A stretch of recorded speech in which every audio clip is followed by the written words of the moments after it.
കഴിഞ്ഞ തവണത്തെ പരാജയത്തിന് ശേഷം ഇത്തവണ കുസാറ്റ് SFI തിരിച്ചുപിടിച്ചിരിക്കുകയാണ്.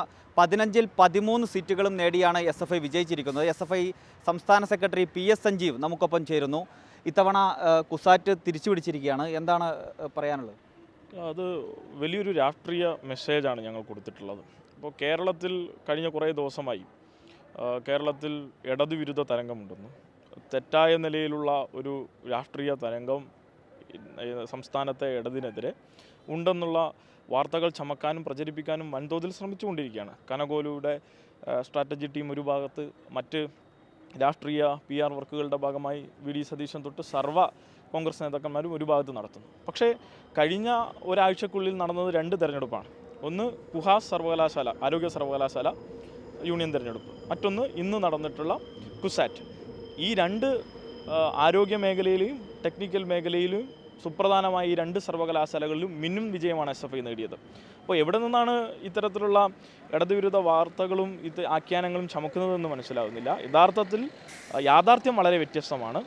ഇടതിനോടൊപ്പം SFIയോടൊപ്പം വിദ്യാർത്ഥികൾ അണിനിരക്കുന്ന കാഴ്ചയാണ് നമ്മളിപ്പോൾ കാണുന്നത്. കുസാറ്റിൽ കഴിഞ്ഞ തവണ നമുക്ക് സർവകലാശാല നഷ്ടപ്പെട്ടു. എന്നാൽ വളരെ ശക്തമായി തിരികെ വരാൻ കഴിയുന്ന രൂപത്തിലേക്ക് കഴിഞ്ഞ തവണ 2 സീറ്റായിരുന്നു, അവിടെ നിന്ന് 13 സീറ്റുകളിലേക്ക് 15-ൽ 13 സീറ്റുകളിലേക്ക് വിജയിക്കാൻ കഴിഞ്ഞിട്ടുണ്ട്.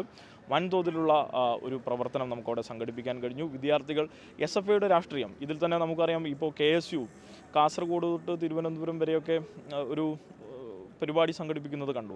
അപ്പോൾ അവിടെ നമുക്ക് കാണാൻ കഴിഞ്ഞത് വിദ്യാർത്ഥികളും തിരിഞ്ഞു നോക്കാത്ത പരിപാടിയായത് മാറി. എന്നാൽ ജൻസികൾ എന്നറിയപ്പെടുന്ന ആ വിഭാഗം വിദ്യാർത്ഥികൾ ഇന്ന് കുത്തൊഴുക്കായിരുന്നു കുസാറ്റിൽ SFIയോടൊപ്പം അണിചേരാൻ. അപ്പോൾ നമ്മൾ മനസ്സിലാക്കേണ്ടത് യാഥാർത്ഥ്യം വളരെ വ്യത്യസ്തമാണ്. എന്തുകൊണ്ടാണ് വിദ്യാർത്ഥികൾ SFIയോടൊപ്പം അണിചേരുന്നത് അതുകൂടി നമ്മൾ മനസ്സിലാക്കണമല്ലോ. എന്താ വിഷയം? സർവകലാശാലകളിൽ VCമാരായി ഇന്ന് ഗവർണർ നിശ്ചയിച്ചിട്ടുള്ള ആളുകൾ ഈ വിദ്യാർത്ഥികളുടെ പഠനത്തിൽ, അവരുടെ പഠനാന്തര കാര്യങ്ങളിലൊക്കെയും ഇടപെട്ട് സംഘപരിവാർ വൽക്കരണത്തിന് വേണ്ടി ശ്രമിക്കുമ്പോൾ അതിനെ ചെറുത്തു തോൽപ്പിക്കാൻ SFI മാത്രമേ ഉണ്ടായിട്ടുള്ളൂ ഈ കാലയളവിൽ. അത് വിദ്യാർത്ഥികൾ നേരിട്ട് കണ്ട അനുഭവമാണ്. അപ്പോൾ എത്ര അനുഭവങ്ങൾ നമ്മൾ കേരളത്തിലെ വിവിധ സർവകലാശാലകളിൽ കണ്ടു. അപ്പോൾ വിദ്യാർത്ഥികൾക്ക് വേണ്ടി എല്ലാ നിമിഷവും ശബ്ദിക്കാൻ SFI മാത്രം ഉണ്ടാകുന്നു എന്നും അതോടൊപ്പം ഈ സംഘപരിവാറിനോട് താതാത്മ്യപ്പെട്ട് അവരോട് കോംപ്രമൈസ് ചെയ്ത് അവർ വെച്ച് നീട്ടുന്ന സെനറ്റ് സിൻഡിക്കേറ്റ് സ്ഥാനങ്ങൾ വാങ്ങിയെടുത്ത് ഒരു സമരവും ഇവർക്കെതിരെ സംഘടിപ്പിക്കുന്നില്ല എന്ന് മാത്രമല്ല SFI പ്രവർത്തകരെയും SFI പ്രവർത്തനത്തെയും ഒറ്റുകൊടുക്കുന്ന പ്രവർത്തനമാണ് KSUവും MSFും ഒക്കെ ചെയ്തിട്ടുള്ളത്.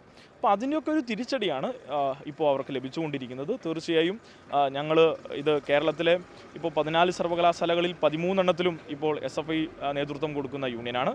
കാലിക്കറ്റിൽ കോളേജ് യൂണിയനിൽ വൻപിച്ച മുന്നേറ്റം ഉണ്ടാക്കാൻ കഴിഞ്ഞിട്ടുള്ളൂ. വരാനിരിക്കുന്ന അടുത്ത ഘട്ടത്തിലെ കാലിക്കറ്റ് സർവകലാശാല യൂണിയൻ തെരഞ്ഞെടുപ്പിലും ഞങ്ങൾക്ക് തിരികെ കാലിക്കറ്റ് സർവകലാശാല യൂണിയൻ ലഭിക്കുന്ന തരത്തിലേക്ക് കാര്യങ്ങൾ മാറും എന്നുള്ളതാണ് മനസ്സിലാക്കാനുള്ളത്.